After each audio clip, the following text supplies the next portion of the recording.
ஏன்னா சினிமாக்காரன் மட்டும் தூங்கும்போது கூட கால் ஆடிக்கிட்டே தூங்கணும். அப்படி இல்லைன்னா போயிட்டோன்னு நினச்சி வேற ஆளை போட்டுருவாங்க. அது மாதிரி சினிமா. மதிப்புக்குரிய ராதாரவி சார் அவர்களை மேடைக்கு.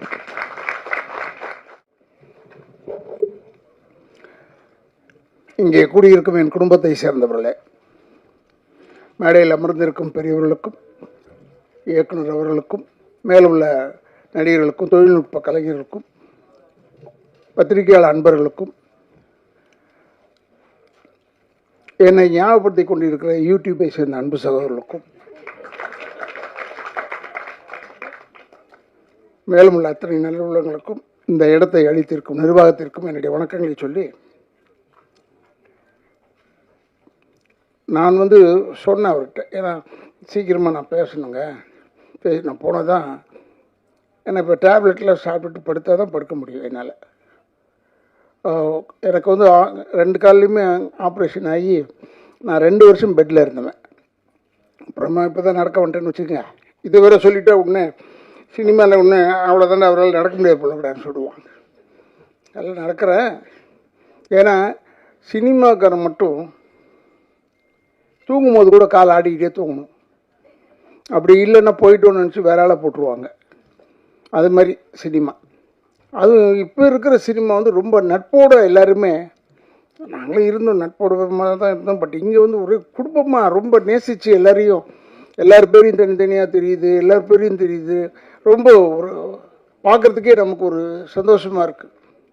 என்னை கூப்பிடும்போது, ஏன்டா என்ன கூப்பிட்றீங்க, இதை பேசணுமா அதுக்காக கூப்பிட்றீங்களாடான்னு கேட்டேன். இல்லைன்னா நீங்கள் நடிச்சிருக்கீங்க இதில்ன்னு சொன்னாங்க. மறந்து போச்சு. இது பார்த்தா ஏதோ ஒரு 2 நாள் ஒர்க் பண்ணேன்னு நினைக்கிறேன், ஐ டோன்ட் நோ. பட் இந்த டைரக்டர் ஏன் நான் பாராட்டுறேன்னா, ஜான் பிள்ளையாக இருந்தாலும் ஆண் பிள்ளையாக இருக்கிறார். அவர் ரொம்ப ஆள் சைஸ் தான் அப்படி. அதே மாதிரி தம்பிதுரை எப்பவுமே நான் பேசுவேன், இந்த படத்தில் ஏதோ அவர் தானே ப்ரொடியூசர், அவர் பேர் ஏன் வரல, ஏதோ ஒரு ஒய்ஃப் பேர் போட்டிருக்காங்க பிள்ளைன்னு நினச்சிக்கிட்டே இருந்தேன். பார்த்தா படத்தில் கேரக்டருக்கு பேரே தம்பிதுரை. என் பேர் போடுறதில்ல, இல்லை எழுதுறதில்ல, இல்லை அப்போ கேரக்டர் பேரை வச்சிடுறேம்மா. இப்போ தம்பிதுரைன்னு ஒழிச்சிக்கிட்டே இருக்கும். ரொம்ப ஒரு நல்ல குரூப். பெரிய எல்லாருமே பத்திரிகையாளர்கள் எல்லாருமே சப்போர்ட் பண்ணணும் டு திஸ் குரூப். ஏன்னா இது மாதிரி படங்கள் வெற்றி அடைய இப்போ தான் ஒரு நல்ல பெரிய வாய்ப்பு வந்திருக்கு எல்லாருக்கும். நான் முதல்ல தம்பிக்கிட்ட கேட்டேன், ஐ திங்க் சரத்கிட்ட கேட்டேங்க, இதில் ஏதாவது பேய் இருக்காடான்னு. இல்லைண்ணே பேயெல்லாம் கிடையாது. ஆனால் ஒன்று இருக்குது, வெட்டுக்குத்து இருக்குது. ஏதோ ஒன்று இருக்கணும்ல, ஏதோ ஒன்று இருக்கணும். வெட்டுக்குத்தாவது இருக்கணும், ரத்தம் இருக்கணும். ஆனானப்பட்டு எங்கள் ரஜினி சாருக்கு வெறும் ரத்தமாக இருக்குது படத்தில், இல்லை அவரே ரத்தத்தை நம்பி இருக்கும்போது நம்மெல்லாம் என்ன சாதாரணமான ஸ்டார்டிங்லேருந்து ரத்தத்தை காமிக்கலாம், தப்பே கிடையாது. ரொம்ப நல்ல இந்த படம் வந்திருக்கும்னு ஒரு எதிர்பார்ப்பு இருக்குது. டெஃபினட்டாக தியேட்டரில் பார்க்குறதுக்கு இன்னும் பிரமாதமாக இருக்கும். இங்கே இருக்கிற பத்திரிகையாளர் அன்பர்களுக்கு சொல்கிறேன், தயவுசெய்து இது தியேட்டரில் பார்க்க சொல்லுங்கள் ஜனங்களை. ஏன்னா இந்த இப்போ ஓடிடி பிளாட்ஃபார்ம் அது என்னென்னமோ சொல்கிறாங்க, இங்கிலீஷில் சொல்கிறாங்க. இதில் ஆனால் ஒரு பாட்டு அப்படி தான் பார்த்தேன். ஒரு பாட்டு ஆங்கிலத்திலே பாடியிருக்காங்க. எனக்கு புரியல யார் பாடியிருக்காங்க. அதுவும் நீங்கள் தான் பண்ணீங்களா? அது ஆங்கிலத்திலே பாடுறாங்க, அந்தளவுக்கு வந்துருச்சு இப்போ.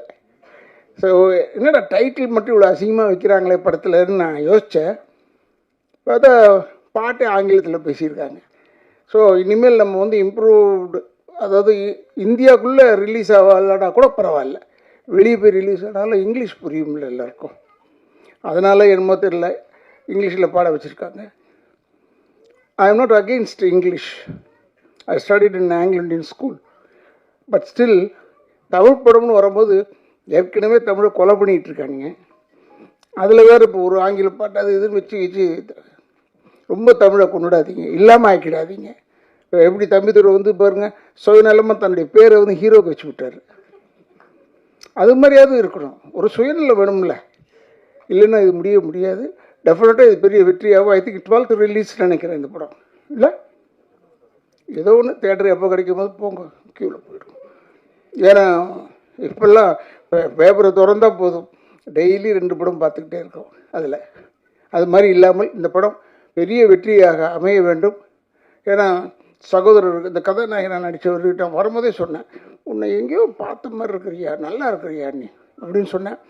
இந்த படத்தில் ஒரு நல்ல ஒரு கதாநாயகன் பண்ணியிருக்காரு. அவரெல்லாம் டெஃபினட்டாக பெரிய அளவில் வளர வேண்டும்.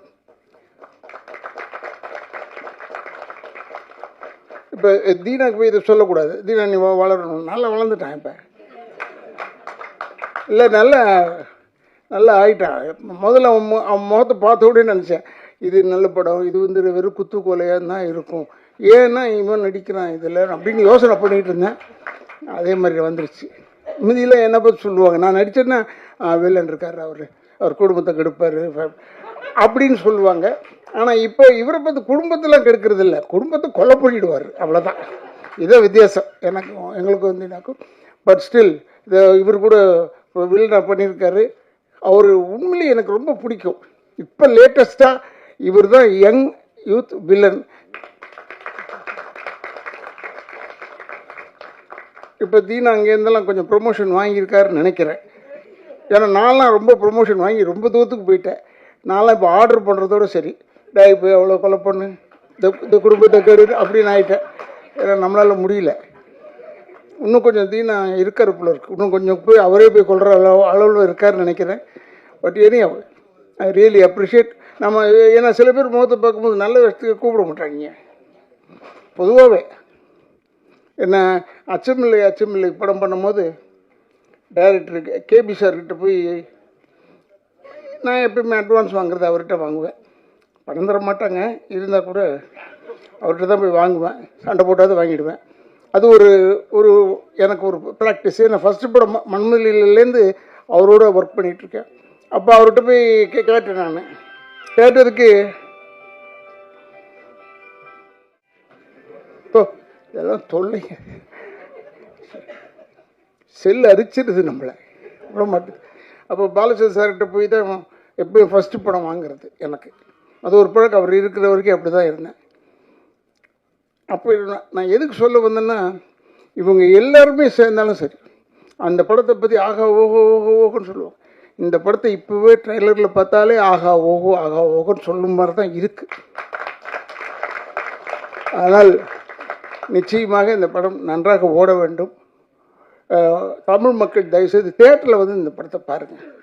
இதை இந்த ஓடிடியில் போடுறான், அதில் போடுறான், இதில் போடுறான், அதெல்லாம் அவங்க எவ்வளோ சிரமப்பட்டு விற்று வரணும் தெரியுமா? அதுக்கு தயவுசெய்து அவங்களுடைய சிக்கலை வந்து நீங்களும் அந்த சிக்கலை எடுத்துக்கோங்க. எடுத்து தமிழ் வாழ வேண்டும் என்றால் இந்த மாதிரி தமிழ் படங்கள்லாம் நீங்கள் வந்து பார்க்க வேண்டும்.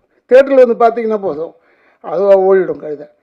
போய் பார்த்தா பெரிய படம்லாம் போய் பார்த்தேன். நான் ஒரு படம் போய் பார்த்தா மொத்தம் ஒரு 100 பேர் இருக்காங்க. 5000 பேர் உட்கார வேண்டிய இடத்துல 100 பேர் இருந்தால் எனக்கு பயம் வருமோ வராதா? ஐயோ நம்ம மட்டும் தனியாக உட்காந்துருக்குமே இந்த பக்கம் நினச்சேன். அப்படிலாம் இல்லாமல் நீங்கள் இந்த படத்தை வந்து தேட்டரில் வந்து பாருங்கள், பெரிய வெற்றி அடைய வேண்டும் என்று எல்லாரையுமே வாழ்த்துறேன். எனக்கு பேர் வந்து ஒருவேளை உதட்டளவில் மறந்திருக்கலாம், உள்ளத்தளவில் மறக்கவில்லை என்று சொல்லி விடைபெறுகிறேன். நன்றி, வணக்கம்.